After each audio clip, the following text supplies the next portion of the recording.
Today we're talking about Annihilation, the new map pack for Call of Duty Black Ops. We have 4 new multiplayer maps: Hangar 18, Silo, Drive-In, and Hazard, and a new zombies map called Shangri-La.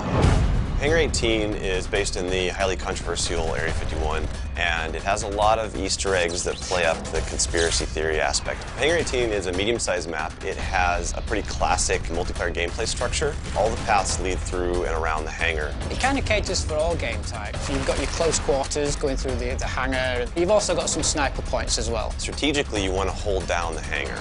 You can work with your teammates to really control the 4 main flow points, then you're going to dominate the map.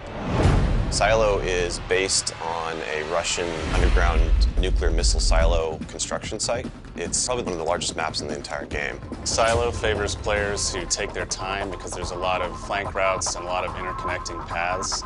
So players who are smart and use decoys and pay attention to the mini-map are going to be more successful. You can't really stick around in one place for too long because you're going to get shot from multiple angles. You really need to learn how to play the map, how the paths flow, and you need to stay on the move.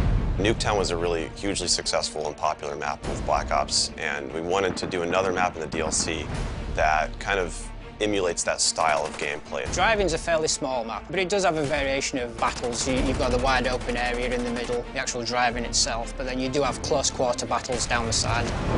So Hazard was inspired by one of our World at War maps called Cliffside, but it's a complete reimagining of it.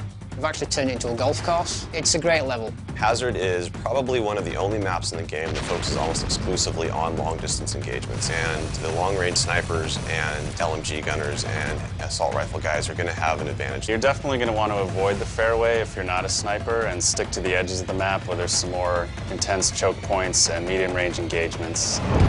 The story in Shangri-La is shrouded in mystery. I love to leave it up to the fans to derive their own ideas from it and also discover the facts that we put in there. I hope they really get the sense that we've taken this to just a whole nother level with the new weapons, the new environment, the new ways of getting around the map and things like that. There's a lot of holding areas, escape hatches, and things that let you get out at the last minute, which is a contrast to Call of the Dead, where it was a very wide open map. This is a much tighter map. Don't hold out too long. If things look like they're getting rough, get out of there. It's time to go. With Annihilation, we had a goal that we really wanted to push the visuals in all the maps. Each map feels very unique from one another. They feel like the kind of maps that you just want to spend a lot of time in. Annihilation hits Xbox Live Marketplace on June 28th.